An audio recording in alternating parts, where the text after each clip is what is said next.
सर्वविस्वन्यस्तपादपद्मायते वामहस्तालोलवेदशास्त्रायते ज्ञानसूर्यायते दत्तरूपायते श्रीवेणुगोपालकृष्णाय वन्दनम् श्रीवेणुगोपालकृष्णाय वन्दनम् श्रीवेणुगोपालकृष्णाय वन्दनम् శ్రీదత్తవేదము అక్షర ప్రసాదము అధ్యాయము 5. శ్రీశైలంలో శ్రీ దత్తభక్తులకు స్వామి సాక్షాత్కరించి వినిపించిన దివ్యవాణియే ఈ శ్రీదత్తవాణి. 31/3/93 తెల్లవారుజామున 4 గంటల సమయం.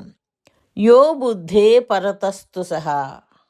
బ్రహ్మదేవుడు 1000 దళాలు కల పద్మంపై ఉన్నాడు. విష్ణువు 1000 తలల సర్పంపై శయనించి ఉన్నాడు. ఈ పద్మం, ఈ సర్పం మన బుద్ధియే. మన బుద్ధి సంసారంలో 1000 విధాలుగా చిన్నాభిన్నమై ఉంటుందని అర్థం. ఆ బుద్ధి ఎప్పుడు ఒకే తలతో మారుతుందో, అనగా దైవారాధన నిశ్చయానికి వస్తుందో, ఆనాడు భగవంతుడు దానిని కంఠములో అలంకారముగా వేసుకుని గౌరవిస్తాడు. 1000 తలలతోనున్న ఈ బుద్ధిపై భగవంతుడు బ్రహ్మరూపంలోనూ విష్ణు రూపంలోనూ అధిష్ఠిస్తాడో, అంటే జీవుడు పరమాత్మను ధారణ చేస్తాడో, అప్పుడట్టి ధారణా సేవా ఫలితంగా పరమాత్మయే జీవుని భారం వహిస్తాడని అర్థం.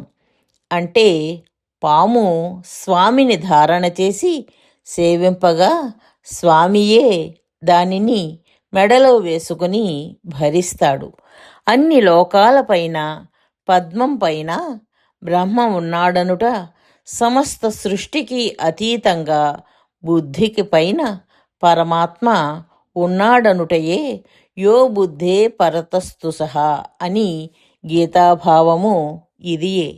వాణి పరమాత్ముని జిహ్వపైనను, లక్ష్మి హృదయంలోనూ, గౌరీ శరీరార్ధ భాగంలోనూ ఉండుట, వాక్కు, మనస్సు, క్రియలలోని శక్తి స్వామి సంబంధంతోనున్నప్పుడు భర్త భార్యను వలె జీవుని రక్షిస్తాడు. సత్వగుణమే స్వామితో సంగం పెట్టుకొనగలదు. తెల్లని హంస, తెల్లని గరుడు, తెల్లని నంది ఈ సత్వగుణానికి ప్రతీకలు. హంస పాలను నీరును వేరు చేసినట్లు జీవుడు జ్ఞానాన్ని అజ్ఞానాన్ని వేరు చేయాలి. ఆ తరువాత అజ్ఞానమయమైన సంసారంలోని విషయ వాసనలనే పాములను గరుడు చంపినట్లు వాసనలను నాశనం చేయాలి.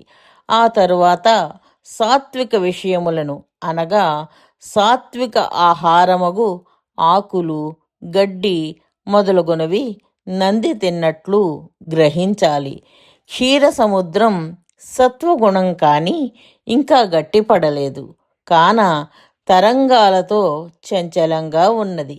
దానిలో అనేక వాసనలను తలలతోనున్న జీవుడు పరమాత్మను ధారణ చేసి సేవిస్తే ఆ తెల్లని సత్వగుణం గట్టిపడి స్థిరమైన తెల్లని వెండి కొండలాగా విశ్వాసం నిశ్చలమైనప్పుడు పరమాత్మ ఈ జీవుని మెడలో వేసుకుని ఆదరించి ఆ జీవుని తానే భరిస్తాడు.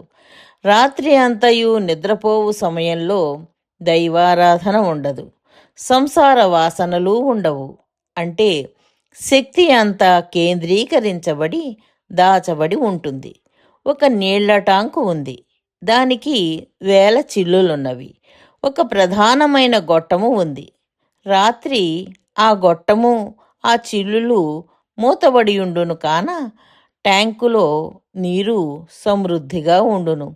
నిద్ర లేవగానే మన ఇంద్రియముల ద్వారా శక్తి ప్రసరణము సమృద్ధిగా నుండును. మనం లేవగానే భగవదారాధనాయను ప్రధాన గొట్టమును తెరిచి మిగతా చిల్లులు అలాగే మూసి ఉంచితిమనుకొనుము. ప్రధాన గొట్టము ద్వారా నీరు వేగముగా సమృద్ధిగా ప్రవహించును. కాన హృదయమున సంసార చింతలను చిల్లులను తెరువక కేవల దైవారాధనమును ప్రధాన గొట్టమును తెరిచినచో ఆ ఉపాసన సమృద్ధిగా శక్తిమంతముగా నుండును. తరువాత పగలు క్రమంగా సంసార చింతలతో లాగబడి చిల్లులన్నీ తెరువబడి ప్రధాన గొట్టము ద్వారా నీరు సన్నగా వచ్చుటయో లేక అసలు రాకపోవుటయో జరుగును. కాన దైవారాధనమునకు బలము తగ్గిపోవును.